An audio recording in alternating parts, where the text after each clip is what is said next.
Rowland, really good to have you here today, mate. How you going? Yeah, good, bud. It's good to see how the other world lives. Yeah, quite different from where I'm from, mate. I'm picking you would have spent quite a bit of time on the Ponsonby and K roads.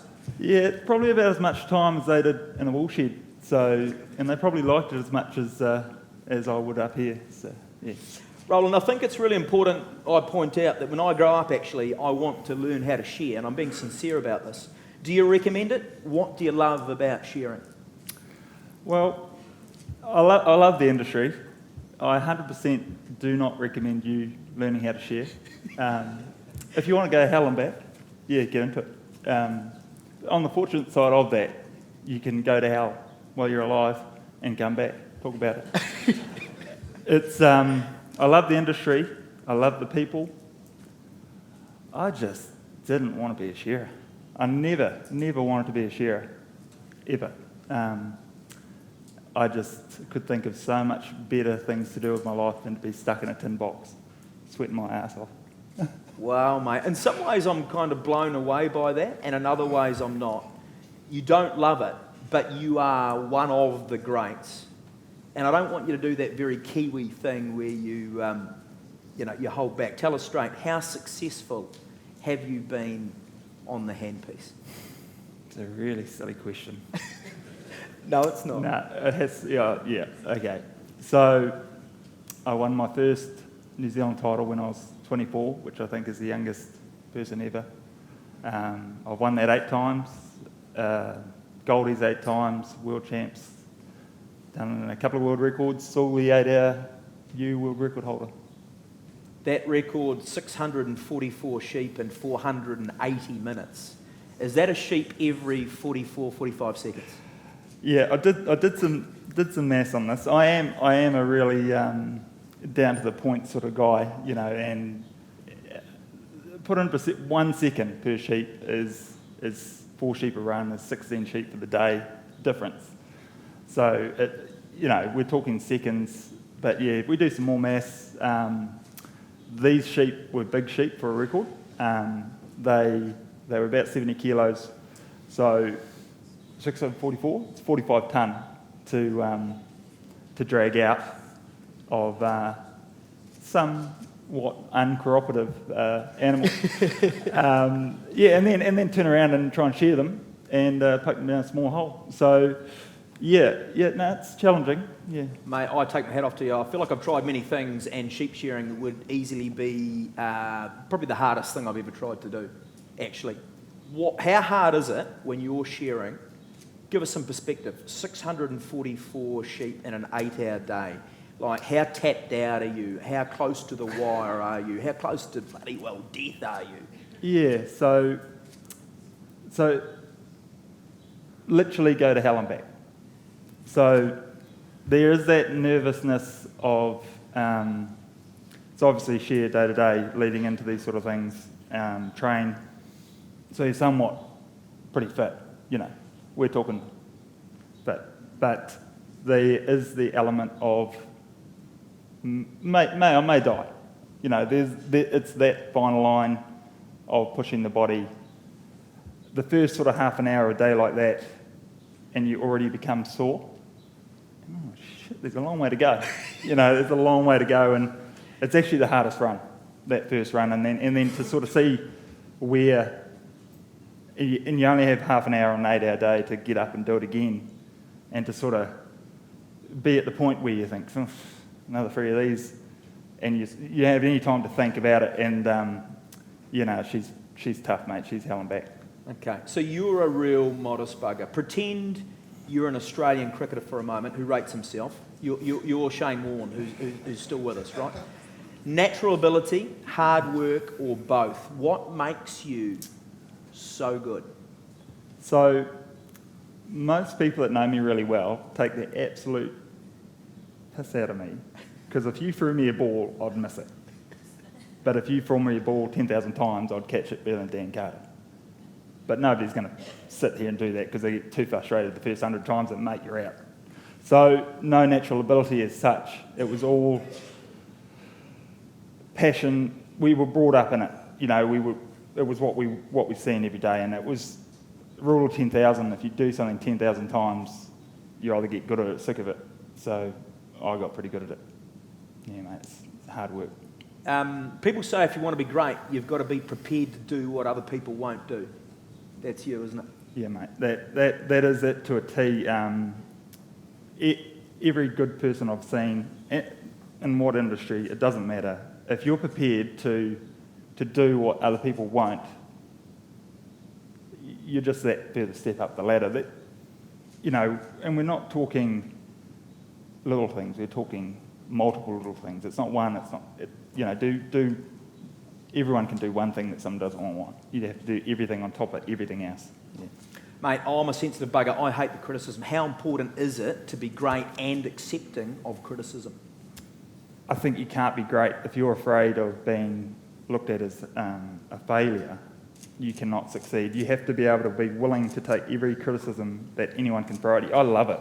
It's the only way to grow. I'd take criticism from you if you said that I was doing a blow wrong. I'd be like, oof, okay, rightio. We'll see where this goes, and you might be wrong. But, good chance, actually. But I'd be like, rightio, Chizzy reckons I might do that wrong, and I'd give it a go and try it and see if you were right. But we both know you're probably not. But yeah, just open to it all, and I actually learnt some really cool things from this old guy that walked into the shed, and I was probably in a really cocky stage of life, and he looked at me, and I saw him standing there, and he just said, "Oh, you do that," and I had two options. I could have just been like, "Oh, who are you? Mate, I'm pretty good," or I could just open, "Oh, sweet, give it a go." I tried it for a couple of days, mate. I took two things away from that. It was amazing. I was like, and it just reiterate, just open mind and keep that criticism coming. Spot on. Mate, you don't love it. Imagine how good you'd be, actually, if you loved it. But you weren't going to be a shearer, were you? What was the dream? Yeah, mate. So when I was a young fellow growing up in Rowland, which is up on the Copper Harbour up there, I loved machinery. Dad had a tractor on the farm, and like from a young age, I was always trying to drive it and drive them insane, probably. Leave me alone and go do some real work. But I since learned that it's actually iron disease. My wife Ingrid has definitely diagnosed that I have that. I have a firm case of iron disease. So yeah, I wanted to be an ag contractor. I think probably because I'm a lazy bugger, really. It was a lot easier than shearing sheep. Let's be brutally honest. Sitting in a tractor with air conditioning on, it's pretty bloody easy. And so I wanted to do that. That was my dream, to do that, and definitely wasn't to shear sheep. So what happened? You ripped into it as a pretty young fella, didn't you? Yeah, mate. So school was not for me, and the teachers and I were definitely on the same page. There was no confusion there, and I think there's some minimum requirement to go to school or something. They kept saying. But I didn't care, and Dad didn't really care too much because I was a good worker and I picked up things pretty quick. So I probably didn't really go to school much after 14, and 15, mate. I was just full working really. And so at 17, I'd saved up enough money. I could share. Like I just didn't love it, I could share. And it saved up enough money to buy my first tractor. Bought one. I actually sold that one. Buy another bigger one because that disease thing was coming in, and then it didn't sort of work out too well, that iron disease thing. You dropped $250,000 on ag gear. Yeah, mate. What happened? So I put this big deposit down that I'd made from shearing, bought some gear, and in 2007, 2008, when the old dairy payout crashed, we had a lot of maize in the ground and done a lot of work, and they didn't want to pay their bills, and so I was sort of 18 or so then, and that was pretty hard out, like people not paying their bills. I hadn't experienced this sort of thing before, and it was out the gate. I didn't know what to do really. It was pretty daunting. So you were so young to have so much debt and responsibility. People weren't paying their bills.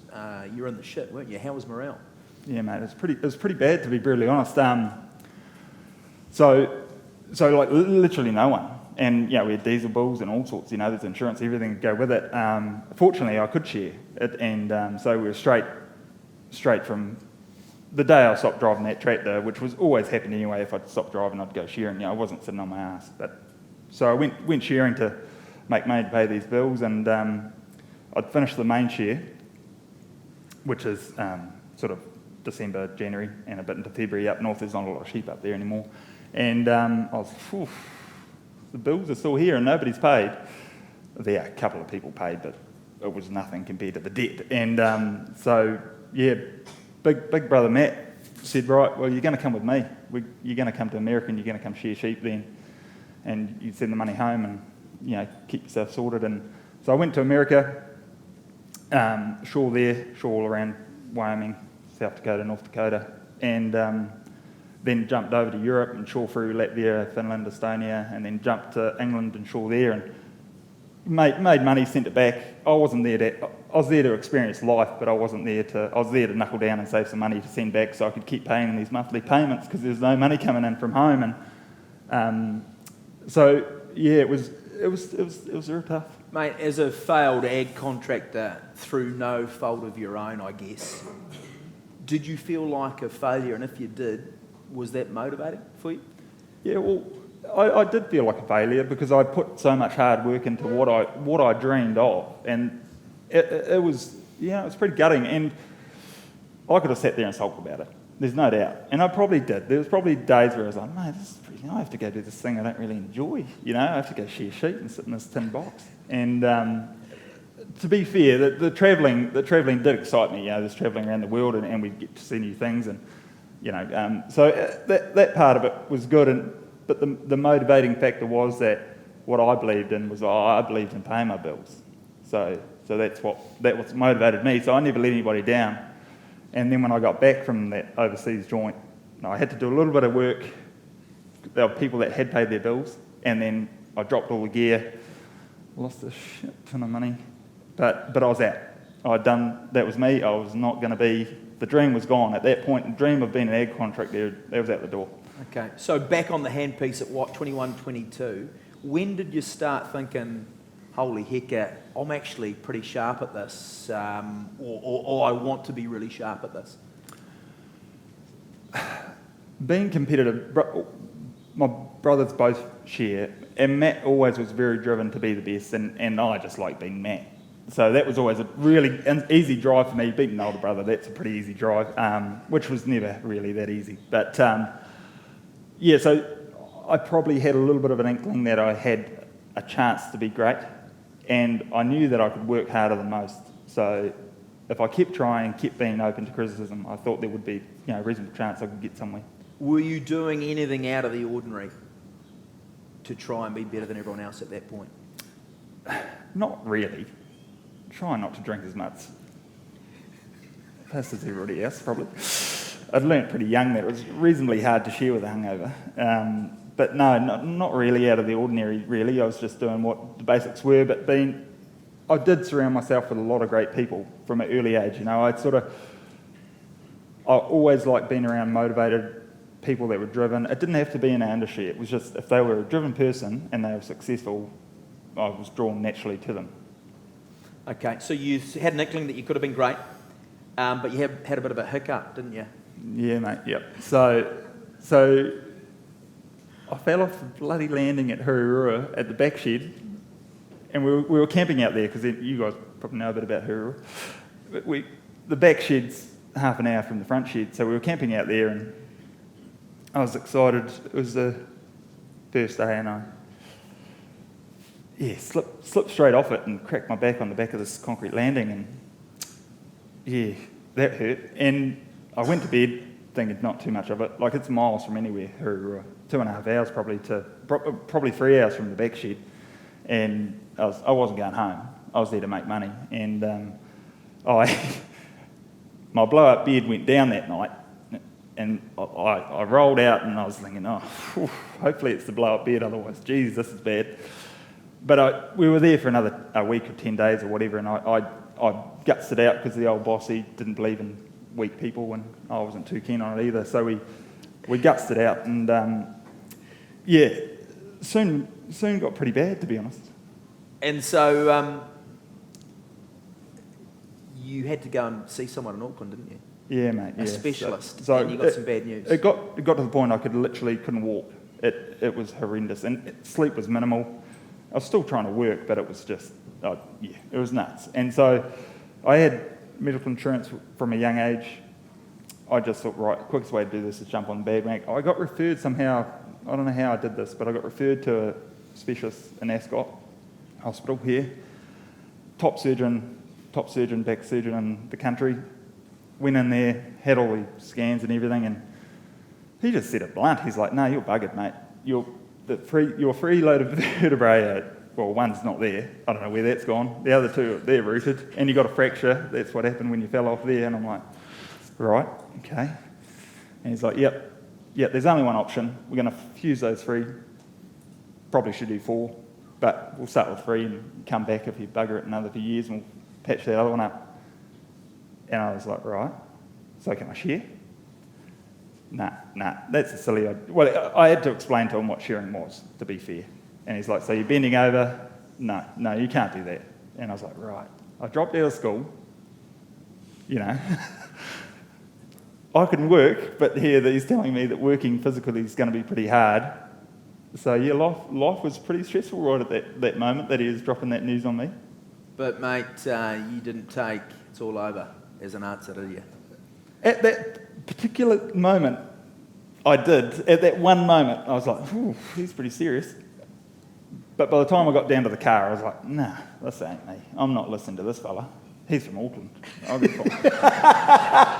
We're tougher where I'm from, so a friend that I'd got to know through the shearing industry had his partner owned a high-performance sort of sports clinic and down in Palmy. And he said, look, go get a second opinion. So I took all my scans, which at this point was pretty decent pile of scans, and I shot down there. And she looked at them all and she said, nah, this is a load of crap. You'll be right, mate. And at this point, bearing in mind, I literally crawled onto the table at this point. So I was like, she's pretty sure. And so I kept going. I went there, I think it was like 3. She could barely touch me without me being in agony. But it slowly got better over that first week. And then I'd go twice a week. So I was living in Hawke's Bay. I'd travel down twice a week. And within long, I was in a state where I could walk and I could sleep pretty well. And then as soon as that happened, mate, I could shear. I probably should have left it a little bit longer, but that's not my style. I was keen to get back and earn some money and try to get back. And yeah, so if it wasn't for her, mate, I'd be, I don't know, who knows, yeah. You went back shearing and you threw the kitchen sink at it, didn't you? Yeah, so that year that had sort of hurt my back, it was the brother Matt had gone and he'd done the 8-hour record the year after, and in the whole time where I was sort of healing. And so Matt's 2 years older than me, and so whatever Matt did, in my head I had 2 years, and if I could do it, but in those 2 years I always did it before Matt. And that just ground him to the T. But that was, brother love. And so my theory is he's done this, I've got 2 years. And so, which was pretty ballsy because my back was still pretty itchy. But I thought, right, we'll get into it. And so I went and did the next following year, me and my brother Doug did the 2-stand 8-hour record. So, that was pretty kitchen sink at it for the time of my life with my back, yeah. So just 2 years after falling off that landing, what did you and Doug achieve? What was the record? Yeah, so I saw 562, Doug saw 504, which, total of 1,066. We bet the record by 60 or 70 or something. It was, and the reason we probably did it for Doug is he was always in our shadows from an early age of shearing, and so we thought, right, well, this is a great way of Doug experiencing what we've been lucky enough to sort of see me experience at that point. So it was a great stepping stone for both of us, that record, yeah.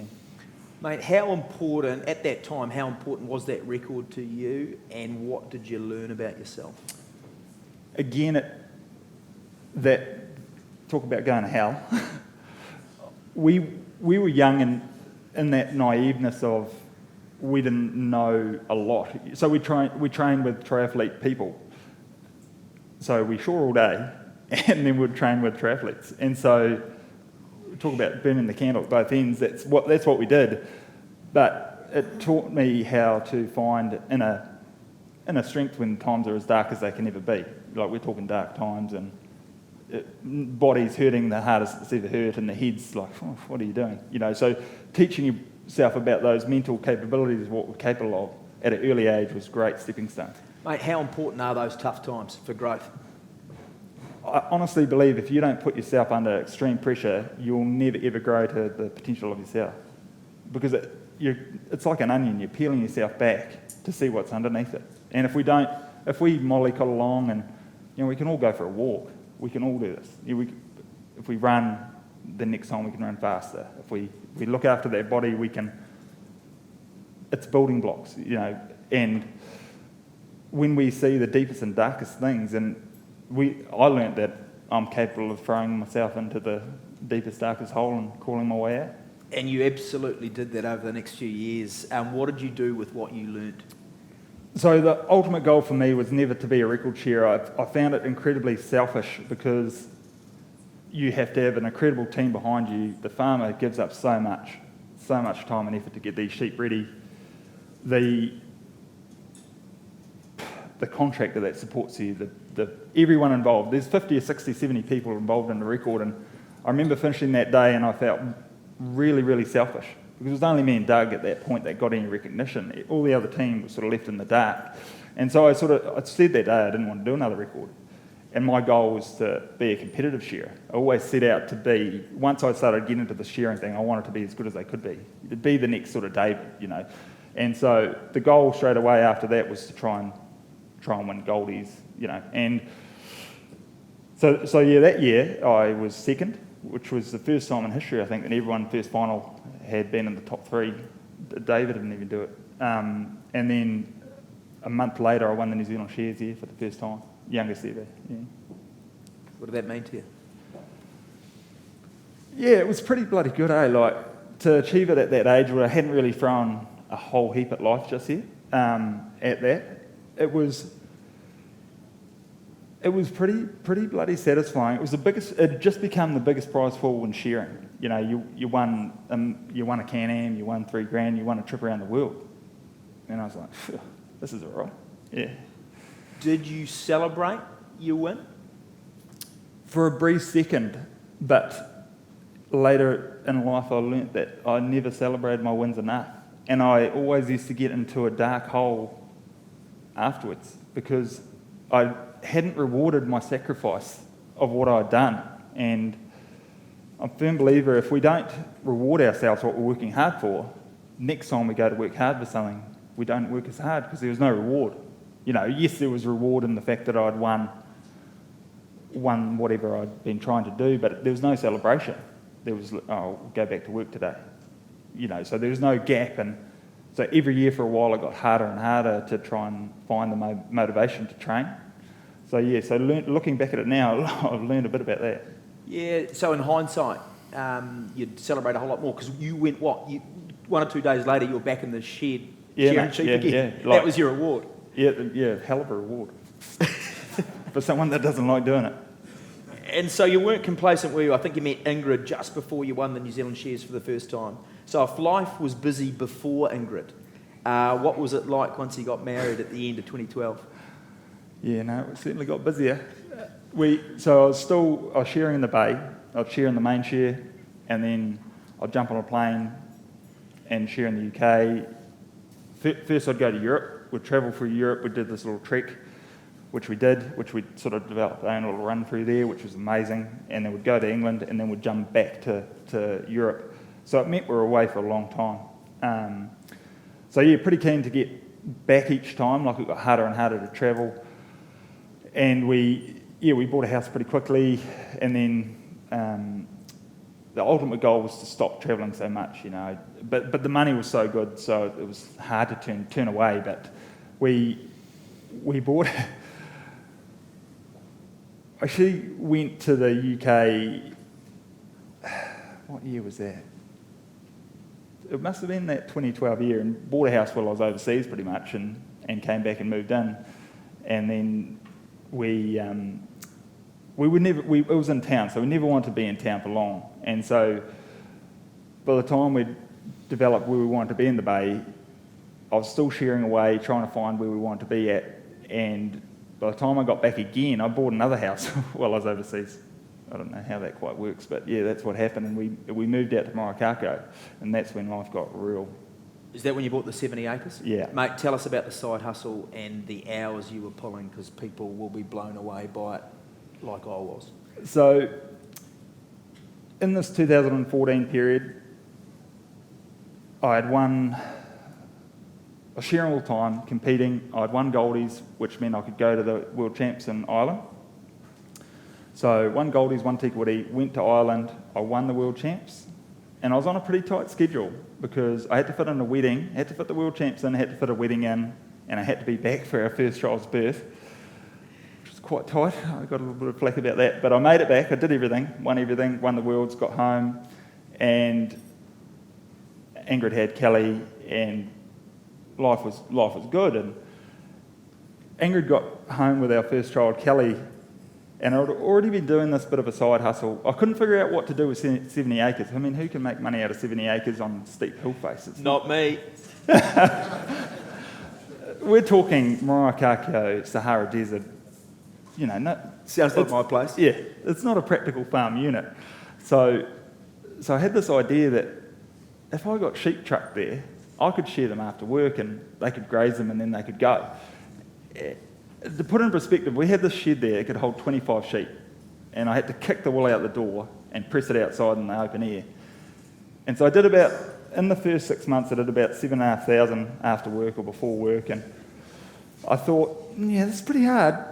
So when Ingrid got home with our child, I said to Ingrid, I've got a builder coming around.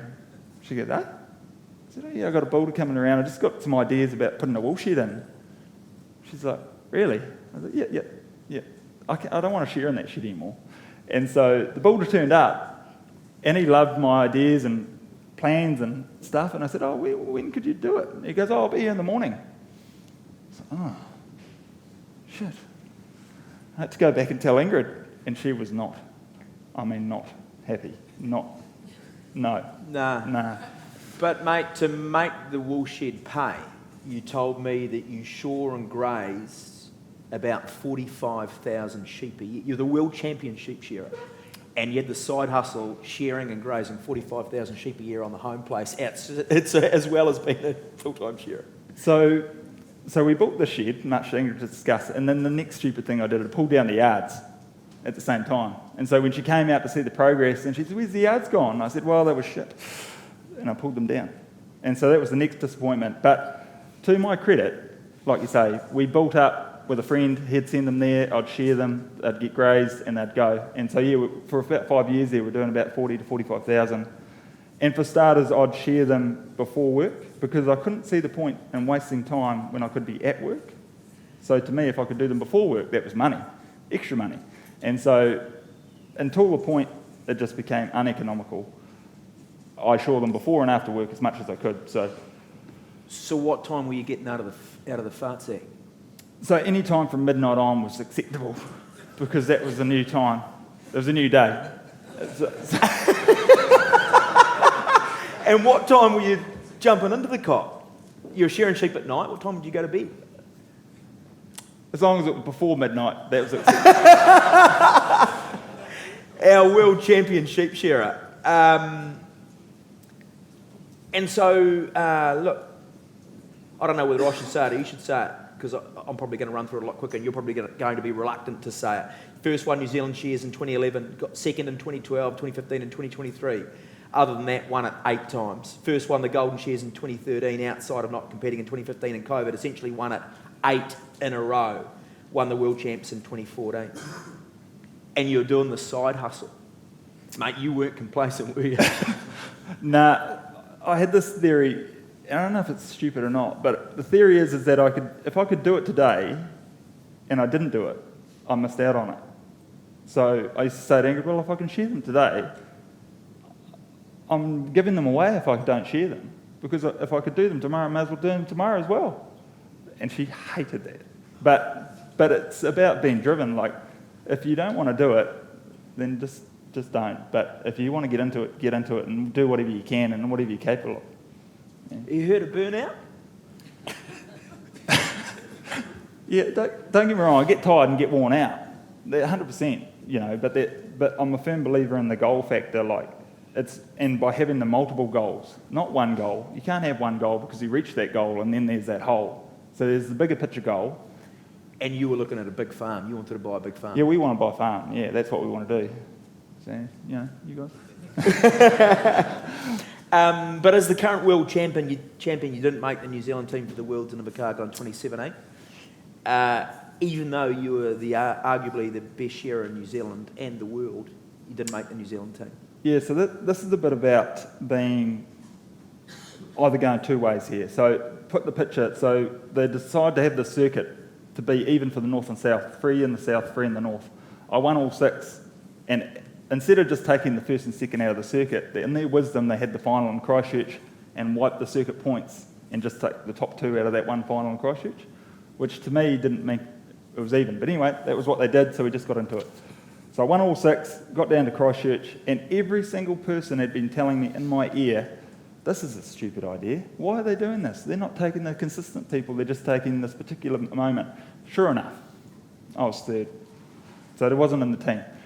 And at that moment, I could have gone either way. I could have sat there throwing every toy out of the cot I could, or I could have...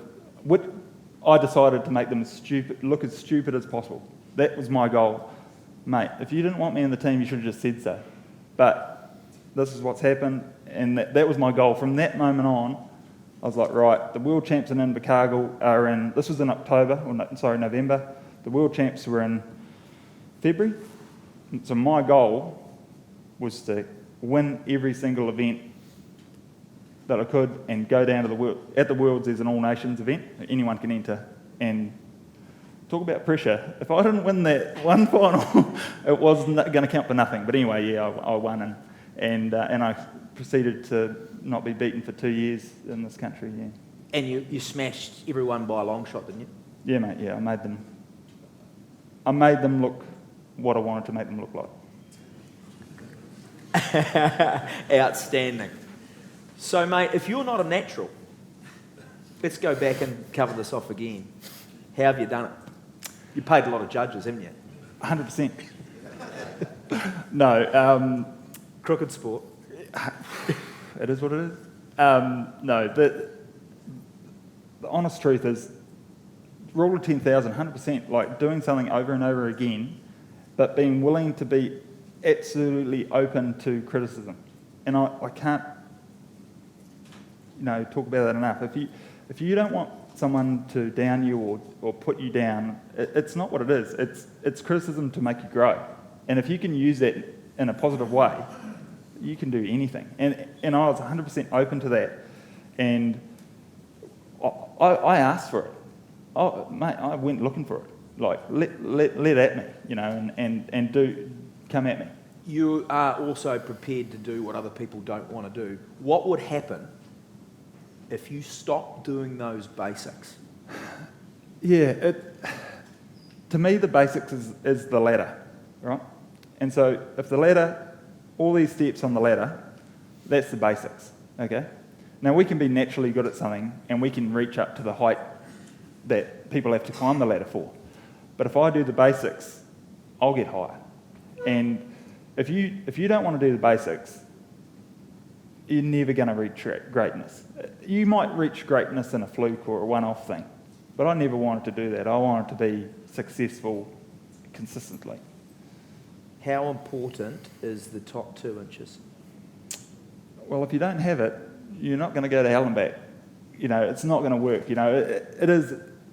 You can control your body and mind so much from a thought pattern, positive thinking in terms of negative just doesn't come into it.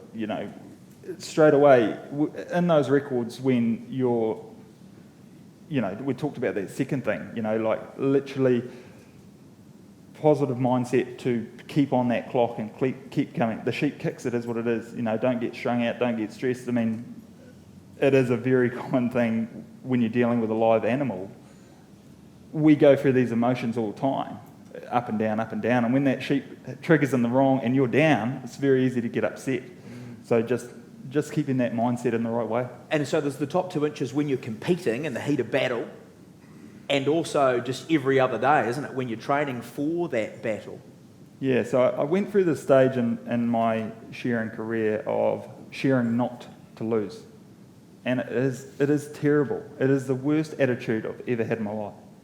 I was nervous.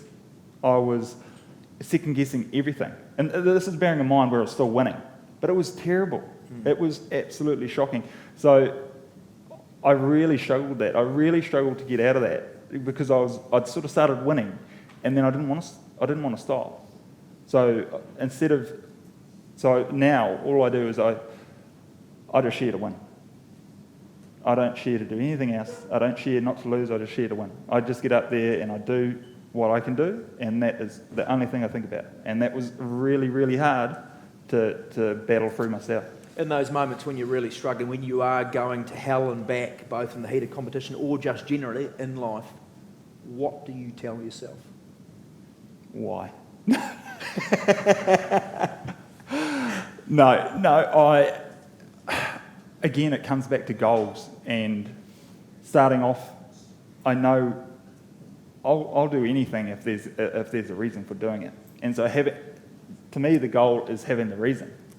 So if I've got the goal, I've got the reason. So I will put everything into it, and there's no reason to ever second guess that. So if I've started it, I'll never second guess it. Do you picture the big farm? Do you picture the kids on the farm? Kelly, Sia, Lincoln? Yeah, probably don't think about the big goal too much. That's just to keep you out of the holes from the little goals. Keep your eye on the ball, which is the little goals, I believe. What are the little goals for you? Little goals at the moment, finding another farm. Finding another lease block at the moment is actually our goal. But if only we knew some good real estate agents. Yeah, it'd be easier. No, so at the moment, those are the goals. Those are the goals to keep getting up. But at the times when I was doing the silly stuff, it was purely financially just to get ourselves ahead, to build our new house or to buy another property or anything like that. Mate, a lot of people aren't so goal-driven. A lot of people couldn't do what you do. Why do you think you're so goal-driven? Why are you prepared to do what other people aren't prepared to do? Yeah. Why are you getting out of bed at 1 o'clock in the morning to shear sheep and going to bed at 11 o'clock at night? Yeah, so Mum and Dad were always very tight. It was a very stressed. It was a great upbringing. They taught us a lot, but we were always on the wire. We always had to work. Summer holidays, we literally shoot up to the Kaioi Lakes, but come back to do the work. We'd go stay there the night. So everything was very, very tight. And so for me, I never wanted to be in that for my family. I want them to have respect and learn how to work, but I don't want them to have to go rousing at 7. I looked at when she turned 7, I was like, oof, I don't think you could quite do it. But since then, she's done a full day. She's 9 now, and she'll rousey for me full day, and she's really cute. Dad, I don't need to be paid. I'm like, no, you're getting paid, mate. It's the way it works here. So to teach our kids our morals, it's great. And that to me, that was always the goal, was to be successful. And it probably was rammed home in that early stage of life when I had failed. That was really rammed home again. And I was sort of at that moment, I was thinking, oh, shit, it was always hard at home, and now I'm sort of heading down that road. So now for me, it's easy to draw motivation from that. That's what I tell myself. Failure's not such a bad thing. Who is your biggest competition, mate? Yeah, so from a young age, and sort of that 23, 24 period, my biggest competition's always been myself. Good. And never ever looked at anyone else as a threat. If you look at someone else, you're not focusing on the picture. The picture is what you can change and what you can improve. If you start worrying about any mate, you're over, mate. So yeah, myself is it. Yeah. There's so many things I want to ask you, but we are already a little over time, so I'm just trying to go, what are the most pertinent questions?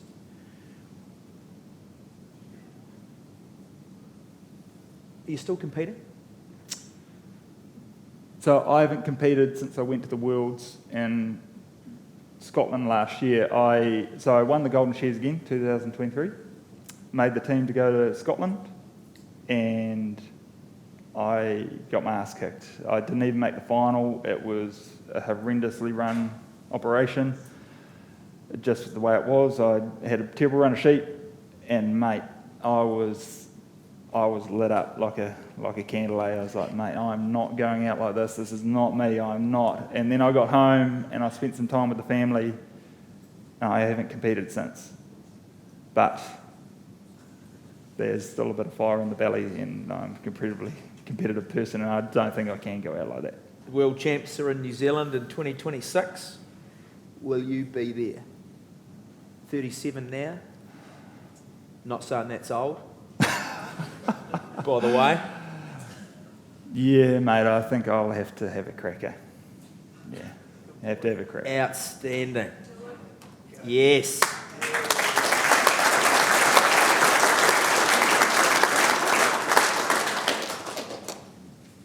(2026, 2024, 2025).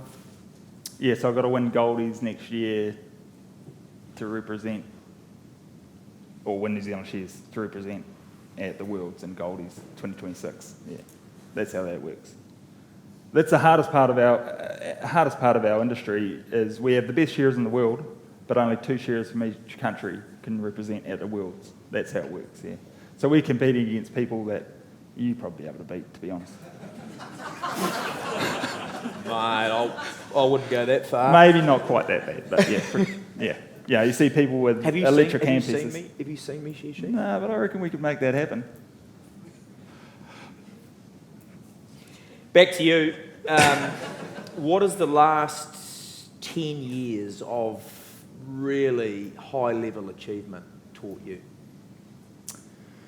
Let's wrap this up. Yeah. Rowland, what's it taught you, mate? You're a philosophical guy, actually.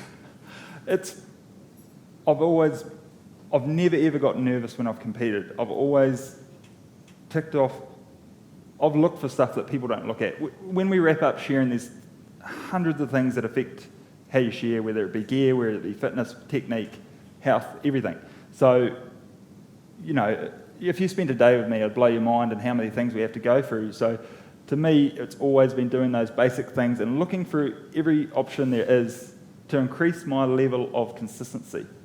Because if we try and find just that next step, it's just another thing we can tick off. And there's no need to be nervous if you've done every single thing. There's the odd time where I've competed and I've been really, ho-hum, and I've been a little bit nervous because I haven't found those boxes, I haven't ticked those boxes. So over those 10 years, I've just found more and more and more boxes to tick off, and that's it. Even when you've won and won well, would you still dissect 100%. your achievement? I've only ever had probably 3 good shears in my life where I thought, wow, that was amazing. Yeah, in my whole life. Yeah, that's it. And just because there's always something to improve. And even in those moments where I did have them and they were whole 20 sheep and I shore really, really well, there's still room to move. Yeah, but don't be complacent. Don't take things for granted. Don't be lazy, and look for everything. Look for opportunities everywhere and grow off anything. Yeah. Mate, outstanding. Have you learnt to celebrate your wins a little more? Yeah, I have definitely, to make that hole not there, I have definitely spent a bit more time with the family and tried to reward that sacrifice that everybody makes. It's not just me, it's a selfish thing to do. So just reward them and take time off, yeah. And Ingrid would probably say I don't, but I've got better. She must be a good catch, is she? Yeah, probably punching. You are, right? Yeah, I'm punching. Yeah. Have you got any photos? No. Probably time to wrap this up, actually. Mate, outstanding. You are a national treasure. I firmly believe that. And it's been a real privilege to rub shoulders with you both last night and today to pick your brains. Thank you so much. I reckon you're a great Kiwi. Rowland Smith.